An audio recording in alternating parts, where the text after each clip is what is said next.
Hello everyone, welcome again to our YouTube channel एडके maths.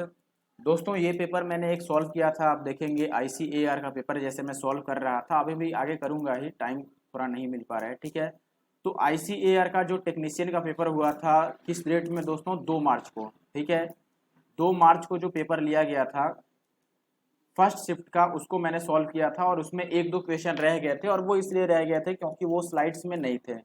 जो slides बनाया था हमने उसमें वो थे नहीं क्वेश्चन। बेसिकली वो अपना हमारा मिस्टेक है कि हमने उसको नहीं इंक्लूड किया। तो ये एक दो क्वेश्चन रह गए थे जिनको सॉल्व करना बाकी रह गया है। तो काफ़ी कमेंट आ रहे थे आपकी, आपने सॉल्व नहीं किया जानबूझकर। ऐसा नहीं है, वो स्लाइड्स में थे ही नहीं, इसीलिए मैंने सॉल्व नहीं किया। तो मैंने देखा कि कौन कौन से क्वेश्चन रह गए हैं, तो 3 क्वेश्चन अपने नहीं है। एक तो डीआई का, जिसको मैं अभी भी नहीं कर रहा हूँ। ठीक है, वो आपके लिए क्वेश्चन है डीआई का, वो इतना बड़ा क्वेश्चन नहीं है। ठीक है, उसको पहले से ही मैंने जानबूझकर छोड़ा था कि आप उसको सॉल्व कर लोगे। एक ये क्वेश्चन है अपने पास मेंसुरेशन का, ये भी क्वेश्चन मैंने आपके लिए छोड़ा था, कोई बड़ी बात नहीं है।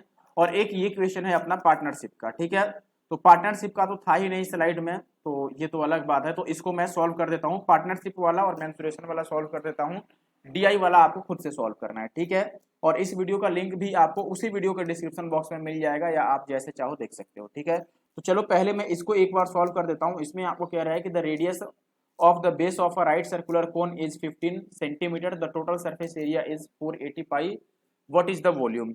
वॉल्यूम बताना है, यानी कि 1/3 और पाई आर स्क्वायर एच, ये फॉर्मूला होता है वॉल्यूम के लिए कोन में। ठीक है, और कोन में आधार की त्रिज्या आपको दिया हुआ है, यानी कि रेडियस दिया है कि 15 है। हाइट हमें नहीं मालूम है, अगर हाइट मालूम चल जाए तो हम फॉर्मूला में पुटअप कर लेंगे। लेकिन इसका टोटल सरफेस एरिया दिया है, दैट इज 480 पाई। तो कोन का जो टोटल सरफेस एरिया होता है वो होता है पाई आर एल और प्लस पाई आर स्क्वायर, यही होता है। इसमें से देखो, अगर मैं पाई को और आर को कॉमन ले लूं दोस्तों, तो एल प्लस आर अंदर बचेगा, जिसकी वैल्यू हमें 480 गिवन है।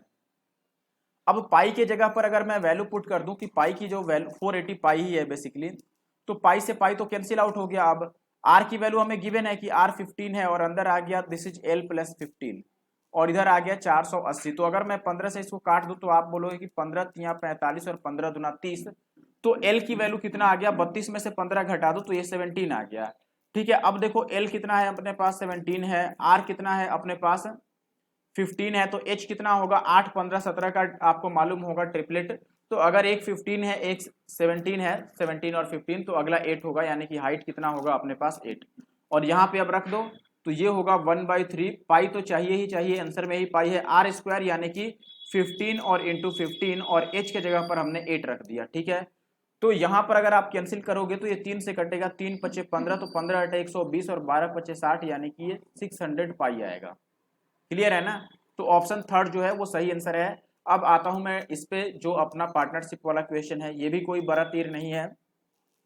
ठीक है, बेसिकली अब आप कम से कम लाइक करके जाना और इस वीडियो को शेयर कर देना। ठीक है, और आगे अभी मैं एनवीएस का पेपर लेकर आने वाला हूं। एनवीएस जो जेएसए का पेपर हुआ था, इसका सॉल्यूशन मैं आज शाम तक या कल सुबह तक लेकर आ जाऊंगा। फिलहाल टाइम की थोड़ी कमी के कारण, क्योंकि पेड बैचेज हमने शुरू कर दिया है, तो पेड वाले में सुबह और शाम दोनों टाइम में टाइम देना पड़ता है, उनकी पीपीटी रेडी करना, पीडीएफ रेडी करना, तो थोड़ा टाइम उधर ज्यादा कंज्यूम हो रहा है। ठीक है, फिर भी मैं एनवीएस का पेपर लेकर के आ रहा हूँ, जेएसए का सोल्यूशन कंप्लीट।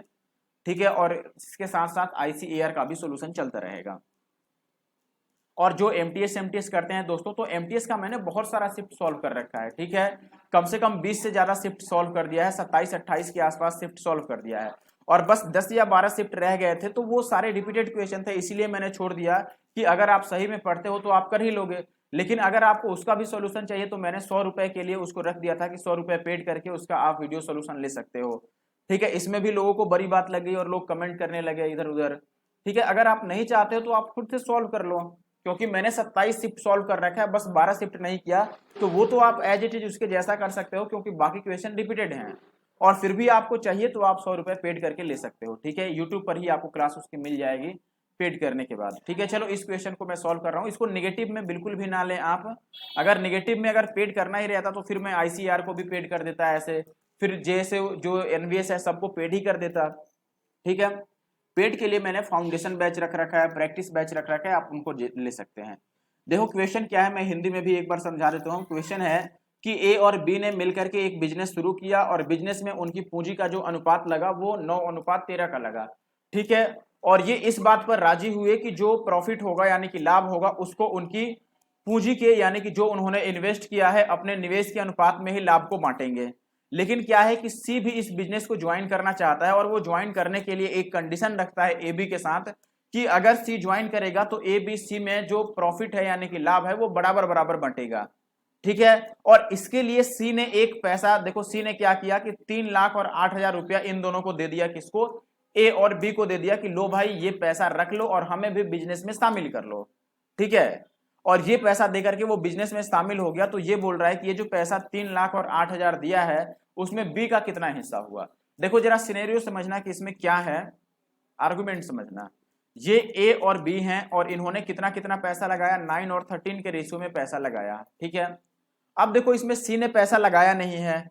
अब अगले केस में कह रहा है कि ए और बी जो है वो प्रॉफिट 9 और 13 के रेशियो में ही बांटेंगे, जो भी बाद में प्रॉफिट आएगा इनकी जो पूंजी का अनुपात है इन्वेस्टमेंट का, इसी रेशियो में वो पैसा बांट लेंगे। लेकिन ये है कि सी भी ज्वाइन करता है और सी कहता है कि अगर मैं ज्वाइन करूंगा तो अब पैसा सेम रेशियो में बढ़ना चाहिए, यानी कि तीनों को बराबर बराबर पैसा मिलना चाहिए। ठीक है, प्रॉफिट का पैसा जो प्रॉफिट बचना चाहिए वो तीनों में इक्वली डिवाइड होना चाहिए। लेकिन क्या बताओ कि सी ऐसे ही ज्वाइन कर सकता है?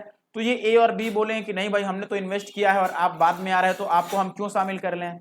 तो सी क्या कर रहा है, बोल रहा है कि ठीक है ये पैसे ले लो 3,08,000, और इस पैसे को ये इन्वेस्ट नहीं कर रहा है, ये कह रहा है कि ये लो और आपस में बांट लो और हमें भी भाई इसमें शामिल कर लो। ये 3,08,000 गुडविल के लिए दे रहा है, प्रीमियम भर रहा है ये गुडविल के लिए। ये नहीं कह रहा है कि इसने इन्वेस्ट कर दिया। ठीक है, इसने उतना प्रीमियम भर दिया। ठीक है, तो अब यहां पर एक बात समझना कि ये जो पैसा है 3,08,000 ये ए और बी अपने पास रख लेंगे और अपने में इसको किसी रेशियो में, सही रेशियो में डिवाइड कर लेंगे जिससे इन दोनों को कोई प्रॉब्लम ना आए।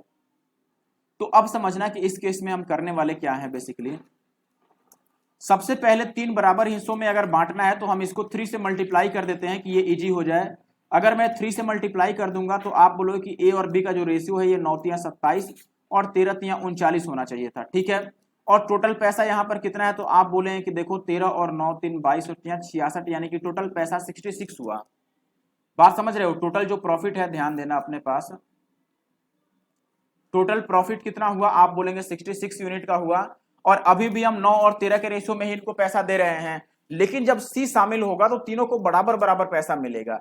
अब देखो सी शामिल होने से 66 रुपए को 66 रुपीज को 3 लोगों में बराबर बराबर देना है तो कितना कितना दोगा आप बताओ। आप बोलोगे कि 66 को 3 जगह बांटेंगे तो 22 आएगा, यानी कि ए को भी 22 मिलेगा, बी को भी 22 मिलेगा और सी को भी कितना मिलेगा, 22 मिल जाएगा। ठीक है, अगर तीनों को 22 मिल गया तो देखो ए को कितना का लॉस हो रहा है, आप जरा समझना यहां पर इनको लॉस कितना हो रहा है। ए को पहले 27 मिलना चाहिए था लेकिन अब 22 मिल रहा है तो इसको 5 का लॉस हो गया। बी को 39 मिलना चाहिए था लेकिन अब 22 मिल रहा है तो इसको कितने का लॉस हो गया, 8 और 9 17 का लॉस हो गया। तो देखो इनको जो लॉस हो रहा है वो 8 और 17 के रेशियो में हो रहा है। तो जो सी ने इनको पैसा पे किया है 3,08,000, ये पैसा ए और बी किस रेशियो में डिवाइड कर लेंगे, जिस रेशियो में इनको लॉस हो रहा था उस रेशियो में डिवाइड करके ये अपनी वैल्यू को इक्वेट कर लेंगे। यानी कि देखो हम बोलेंगे कि भाई 5 और 17 के रेशियो में बांट लो तो 17 और 5 टोटल 22 हो गया। और 22 यूनिट की वैल्यू अगर इतना है तो 1 यूनिट की वैल्यू 22 एक बार में और 22 चौके 88। ठीक है, यहां पर देख लो 22 एक बार में और 8 8 तो 22 चौके 88, यानी कि एक की वैल्यू 14,000 आ गई। तो हमसे बी का पूछ रहा था कि बी का बता दो, तो बी की वैल्यू 17 है तो 17 की वैल्यू कितनी आ जाएगी, 17 चौके 68 और 6 17 कम 17 और 6 कितना हो जाएगा 23। तो 238,000 बी को मिलेगा, यानी कि पहला ऑप्शन जो है ये अपना सही उत्तर है। ठीक है, तो आशा करता हूँ आप बात समझ गए होंगे और इस वीडियो में बस छोटा सा वीडियो था, मैंने बस आपको क्लियरिफाई कर दिया कि जो क्वेश्चन छूटा है मैंने जानबूझकर नहीं छोड़ा है। ठीक है, चलो इस वीडियो में इतना ही। वीडियो देखने के लिए थैंक यू। लाइक और शेयर और कमेंट करके जाना और एनवीएस के पेपर के लिए रेडी रहना।